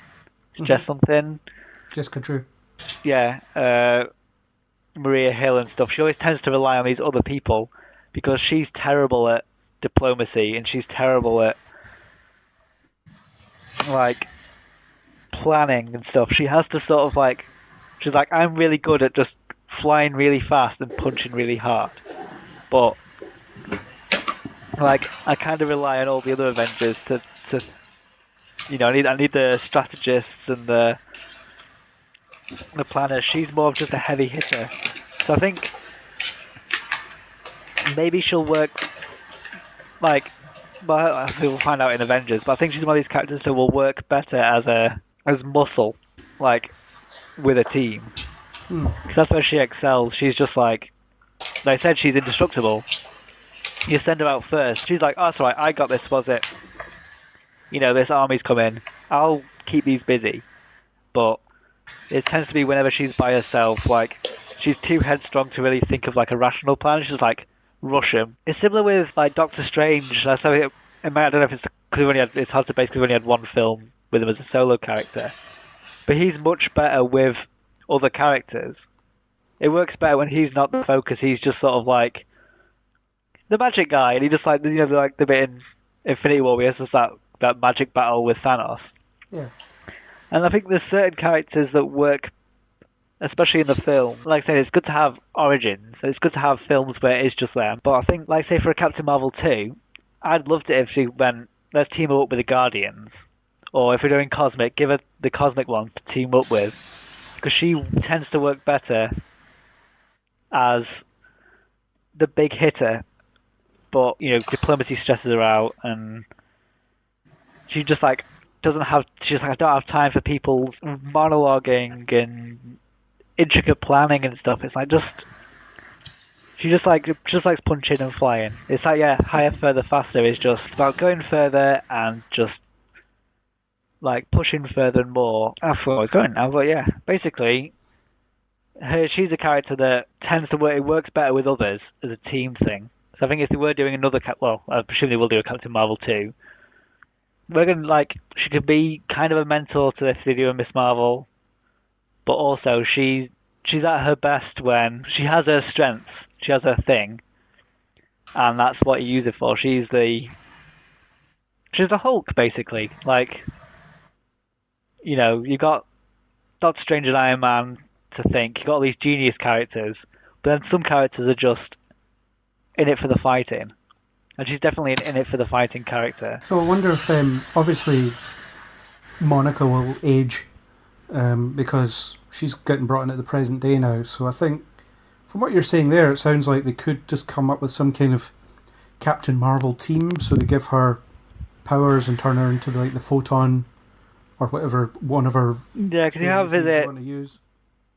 Like Alpha Flight and stuff. Yeah. There's another one as well. The Skrull who's playing on the pinball machine. Mm-hmm. There's a story where there's a Skrull leader called Bean who kind of takes it on, like, not the name of Captain Marvel, but as a sort of Skrull, she takes on that pushing further other sort of character. So I don't know if that's something they could have that character on the team as well, because it's good to have, like, essentially it's Skrulls can be anyone. Yeah. It's the perfect scout.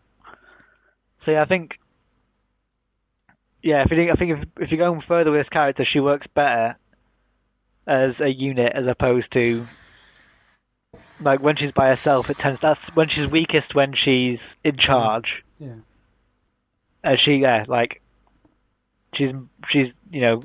She's at her full force. Like she's powerful when she is part of a team where it's like, yeah, you got the tech guy and you got the thingy guy. So speaking of the Skrulls, what do we think of the Skrulls? Talos was our main one, Ben Mendelsohn. I thought he was great. It was really funny. I liked him that he was Australian or gets to be Australian for like the first time ever in a mainstream high budget film. And I think they did his character really well. I liked that he didn't care about the Tesseract. He just wanted to get back to his family that were kind of hiding on the space station for like 6 years. He was good. It's really nice seeing Ben Mendelsohn in a film I like. Without him as a villain. Yeah, because I think the only two films I can think of him are Rogue One and Ready Player One, which are my two least favourite films ever. I'm sure I must have seen him in something else. He's in loads, but... He's alright in Robin Hood. I don't think I've seen Robin Hood. You have to see Robin Hood. It is... The new one, the new Robin Hood. Yeah, no, I've not seen that yet. The Taron Egerton one. It's alright. It's not a popular opinion, but it's alright. But it's nice seeing him, like... Yeah, it's just fun seeing him as, like... He starts off as the threat, but then it's like... Just becomes kind of another comedy character, especially because he's... Like, hopefully most of the schools just get Australian people to do it if you have more schools in the future, because it gives them, like, a really sort of chilled out... Australian people always just sound kind of like... Maybe because they already know they're chilled out people, but they seem like...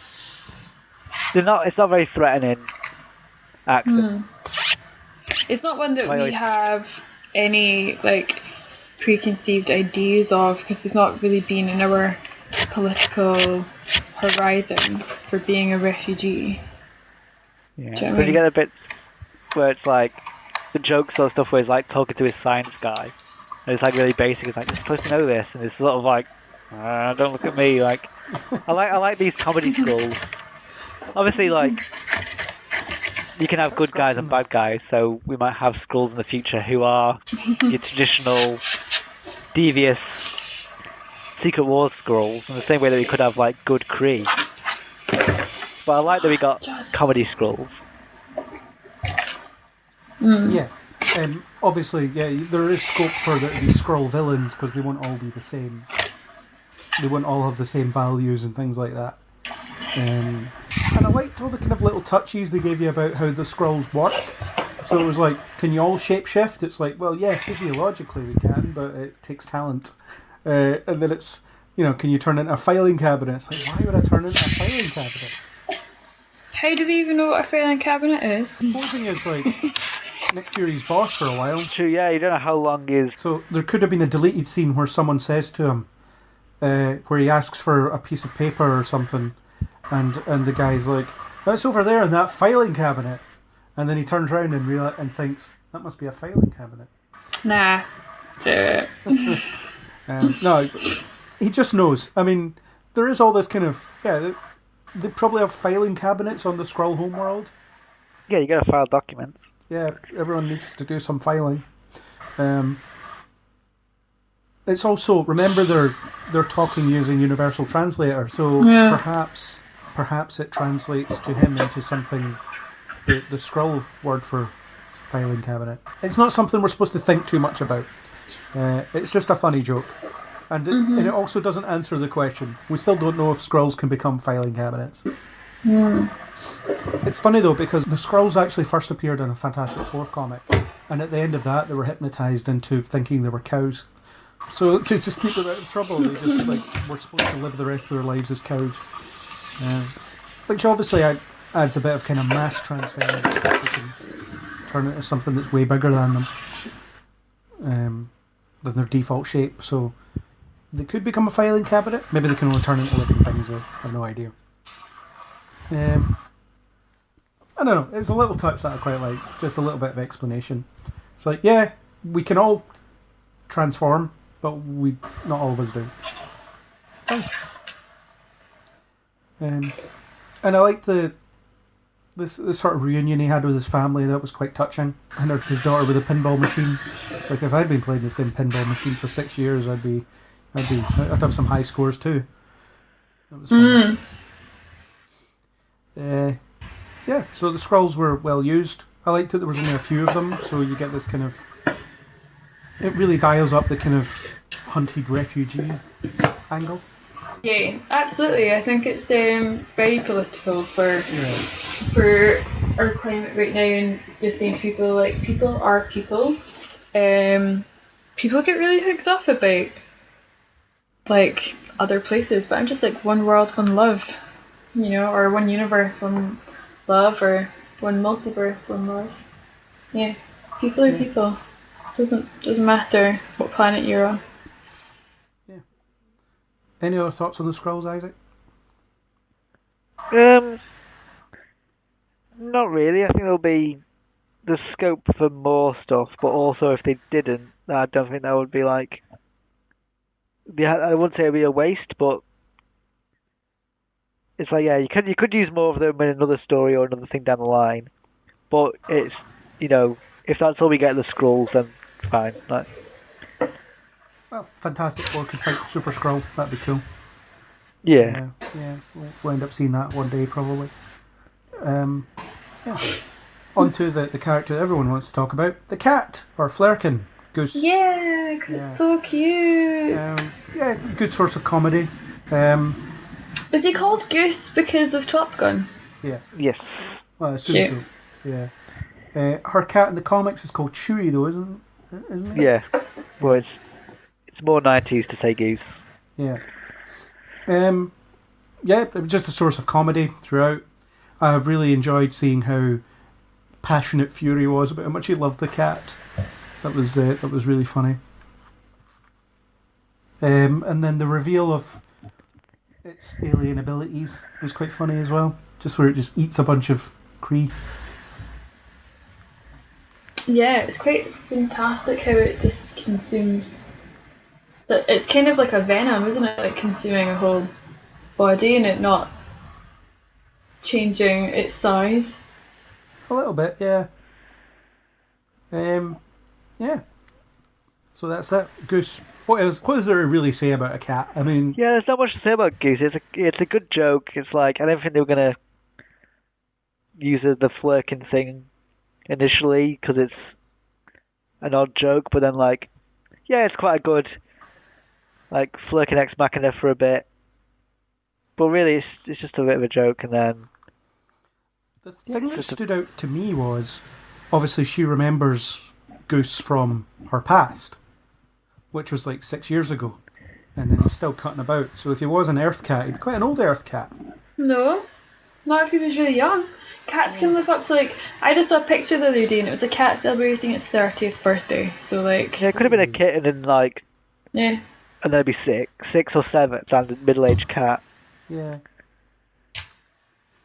I don't know. Yeah. 6 years for a cat. That's alright. I did like the whole like keeping the Tesseract cube and everything like that though. Like puffing it up at the end. Well, because that made me think of again Men in Black. Because you know how they're like Orion's belt the whole time. They're like Orion's belt, and it's actually the cat's collar has like the whole universe in it. Yeah. I was like, whoa! I was like, it's another thing of The a galaxy cat is on holding Orion's belt. Yeah, all of that. Yeah. I kind of feel it should have been the Power Stone that gave Carol her powers, but that's beside the point. Nah, I like the Alex Mack story.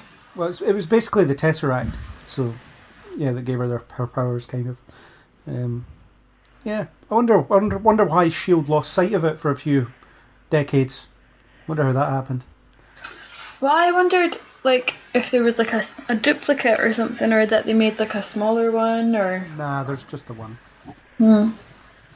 It ends up in Shield's hands at the end. Yeah, but I don't know. There was something about it there's something about it that would just made me feel like I don't know how it all ties in or fits in and stuff. But yeah, we'll find out in like a month and a bit. Nah, I can't believe it's so soon. Here's me thinking it's like a whole year away or something, but it's actually so soon. Feels like it's a whole year away. The anticipation is real. I'm gonna wear my Spanish jumper when I go. So just as kind of a last thing, no Marvel film was complete without its action. I wasn't all that impressed by most of the action in this film. I think my favourite sequence was the train sequence. I liked that. That was quite well done. It's really early on though. Yeah. It's a standard superhero thing to fight on top of a train these days, isn't it? Speed did it. Yeah. That's the best if you're talking about on-train fighting. Speed did it first. Well, that wasn't a superhero thing. What? Keanu Reeves is definitely a superhero. The Wolverine had a good train fight sequence. Spider-Man 2, of course. Can't have, I don't remember it. Yeah. Yeah. Spider-Man 2 had one of the better ones. Age of Ultron had one. Yeah, fighting on trains, that's what superheroes do. That was alright.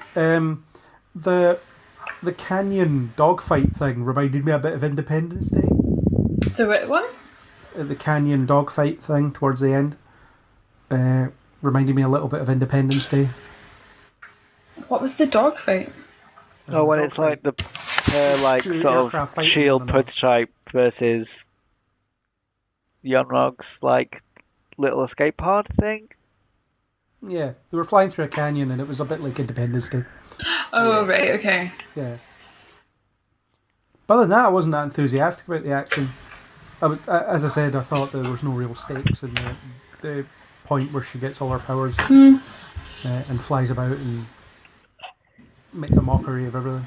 I mean, I guess it's like quite nice though, because for her and for Captain Marvel, I guess it's not just about the fight, it's about being more than them in like other ways. Like it's not just about being physically more than them.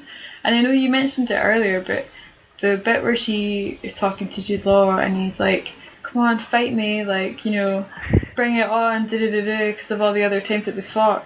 And then she's just like, nah, I've got nothing to prove. I actually was like, yes, like go you, because we're so used to now always seeing like so many meaningless and menial like fighting action sequences, and I like that she just goes, nah, like I don't need to do that, you know. And I kind of like that Marvel view. Is that sort of trope where it's like, all right, it's the the final showdown, hand to hand, just shoots him like 100 miles, like nah, I'm not gonna, I don't have time for you, just doesn't matter. And I really like that. It was an Indiana Jones moment. Yeah, we just shoot the guy with the swords thing. Yeah. It's just from watching it, like, he thinks that, because he still thinks that she has to like prove herself, and she's like, nah, got my superpowers, I'm alright, don't worry about it. I like that. I like that a lot. That bit. Just like for the wider Marvel, it's like they're taking notice that they don't have to go back to like their standard mega fight, you know, finish them showdown. They can just be like, nah, that's alright. I mean, you had the aerial battle where there was a lot of destruction. Yeah, that was like the big hero moment where you get the big reveal. It's her power, it's her costume, and she just like let loose. Where she goes Super Saiyan. Yeah. It'll be the same. It's like an Endgame, like they'll give Captain America a shield again, and everyone will be like, hey, he's got the shield again. It's one of those sort of moments, like where you go, or the Hulk will turn up again. It's like, oh, the Hulk's turned up again. He's like clearing house, or like Thanos turning up in the Wakandan battle, and just like just you knocking everyone back. It's one of those sort of moments where it's just like, superhero at the height of their game, just wrecking everything. It's one of those sort of like kind of fun things. So it's definitely a moment where a song choice didn't match the action. It's the one where they pick the song "Just a Girl," and it's like there's like the scene in Baby Driver where like John Hamm's shooting and it's like all worked out perfectly. Whereas that one, like, it's not. It's a good song choice if the action like is timed in. Yeah. But this one, like, the song was just a little bit too slow for what was happening, so it wasn't the same different tempos. I like that they were including it. I like that they were including it. Like it's added afterwards, or it was just there for then. It's like, oh, I'll put this in now. But yeah, There's like a bit of a M people on the soundtrack. I have a question, and you guys might know this already, but for me, because I don't have all the background knowledge or whatever, that I can wonder about things that maybe I don't need to wonder about, but it's kind of interesting. I'm wondering if Captain Marvel can lift Mjolnir. I don't think so. Yeah, I don't think so. Probably There's not. no reason to assume that she can. Okay.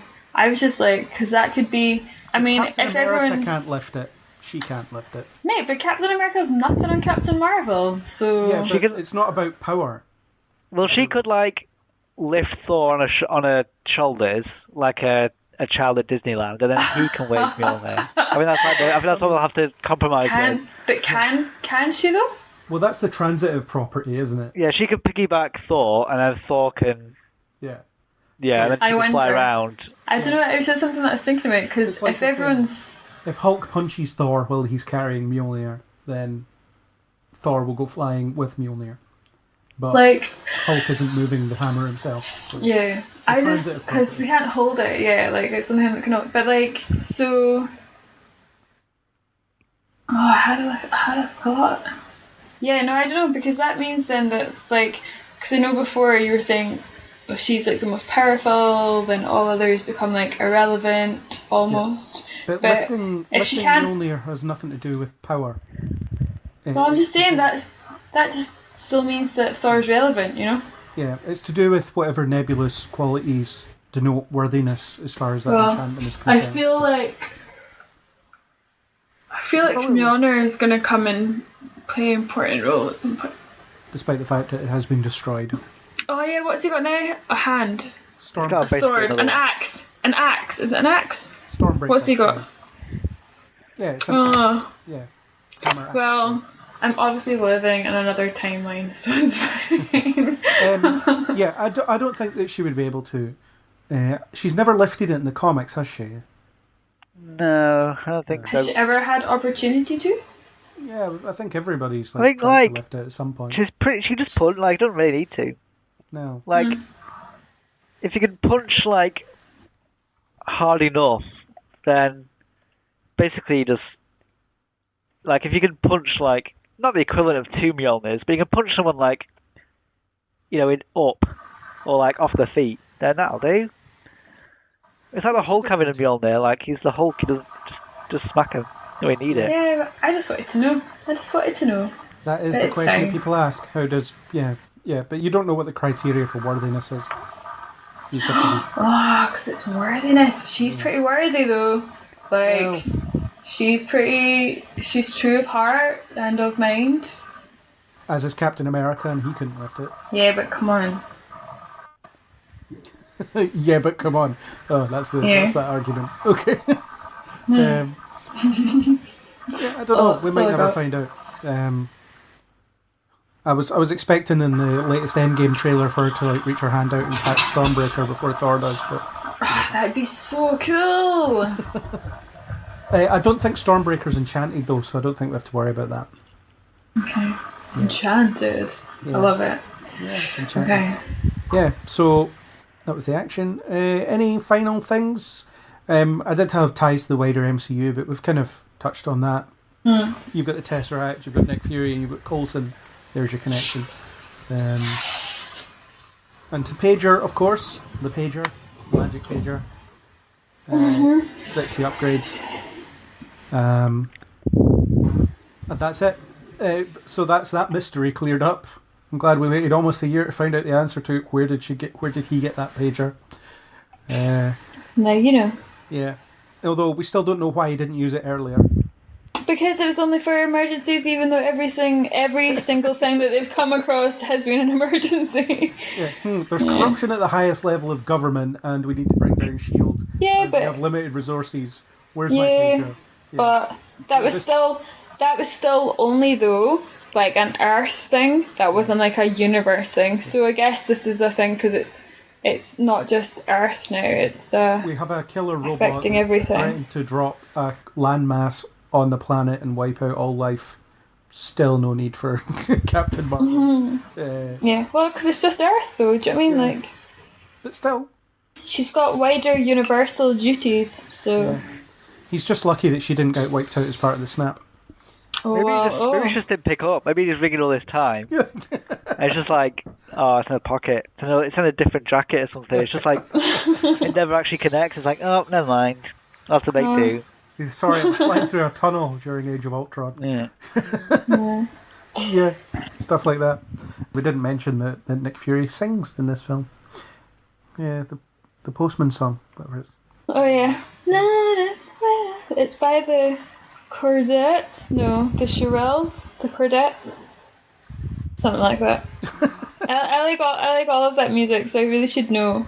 The Marvelettes. Marvelettes! Oh, of course! That was the reference. It was Captain Marvel. Oh, why did I not get that? Oh, I'm such a dum-dum. I've got like 3 playlists on Spotify that is just like all that music. Is one of them the Kneel Before Blog playlist? What? As in the podcast. Oh, that I follow. Yeah. I have listened to it on Spotify. Just to let you know that. Final thoughts. It's an alright movie, but I think it's an alright movie for me. However, for younger audiences, I think they're gonna get a lot out of it, and it's time that we celebrated strength in women. Yeah. Just saying. Isaac, final thought? Yeah, I love this. Like, I was really worried that it wasn't like they were going to mess it up in some way, but I'm really glad they didn't. I can't wait to watch Captain Marvel punch Thanos square in the face. That's all I want to see. As long as Endgame at some point she just full on like knocks a tooth out. That's all I want. That's all I want to see happen in that film. Will she just punch him though, or will she like punch through his head? Yeah, I want to see at least one, like, full on sort of sucker punch to the side of the head that sends him dizzy a bit. Mate, she just punched the ship, like, and destroyed it. I think if she punches Thanos, I don't know. I think there's Thanos is a tough guy though. Maybe she just punches him once, and the rest of the film is just 3 hours of him like flying around the world. Smashed into like other Avengers who are just out on holiday. It's just like, oh, there's Thanos. She punches the universe back into existence. Yeah. Yeah. Okay. Cool.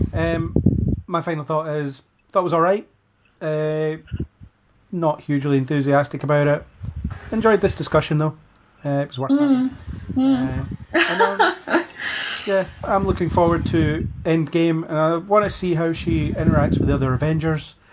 In the latest trailer, you kind of see Thor is impressed by her, because he is. I don't know why. We'll see. We'll find out why he likes her. Why not though? Why wouldn't you be impressed by her? She's badass. Yeah, well, I mean, you don't find out the reason that he says I like this one. Probably because she's a sarky bitch. Yeah, Thor does like a sarky bitch.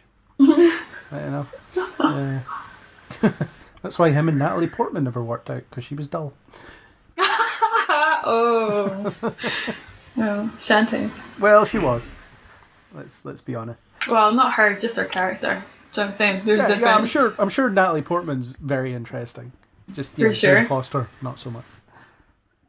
So yeah, roll on Endgame, which is just over a month away as we record. So that'll be an intense late night for me. I was going to say, and just to recap, so that came out last month, by the time this comes out. Yeah. Oh no, it won't take that long, I hope. So that's it. Yeah, so Isaac, thank you for being here and indulging your discussion about your favourite superhero. I'm glad that we had some scheduling problems that meant you could actually attend. Yay! Yeah. Yay! I'm also glad that you're there. Yeah, and Natalie, thanks for being here so that we could have a woman on the podcast about a female superhero. Sweet. Also, don't identify me by my gender. Well, I'm not a tick box. No, I'm not saying it's an example of tokenism. I'm just glad we could have a woman on the female superhero podcast. Great. No, it was nice to be here. And you were on the Wonder Woman one as well, so we're 2 for 2. Great. The whole 2 movies that there's been like a female superhero. Well, we can do the Catwoman and Elektra podcasts if you want. Nah, you're okay. Yeah. So it's not the only 2. To be fair though, legit, have never seen Elektra. Like Storm should have one, and who's the Invisible Woman? That'd be an interesting one. The Invisible Woman is the Invisible Woman. Yeah. Well, she'll be part of the Fantastic Four. Storm might get her own film. Probably not, though. So I am off to wait for someone to page me before I get to go do something else. Wow, you might be waiting a really long time. So that was our discussion on Marvel's latest release, Captain Marvel. Thanks to YouTuber Neil Stenson for the supplied music. If you like what you heard, then please do hit that subscribe button on iTunes, YouTube, or your major podcasting app. iTunes users, please leave us a star rating and a comment. If you want to discuss Captain Marvel or anything else, then hit us up on Facebook or Twitter under Neil Before Blog, or leave a comment on neilbeforeblog.co.uk. As always, we hope you'll join us on the next Neil Before Pod.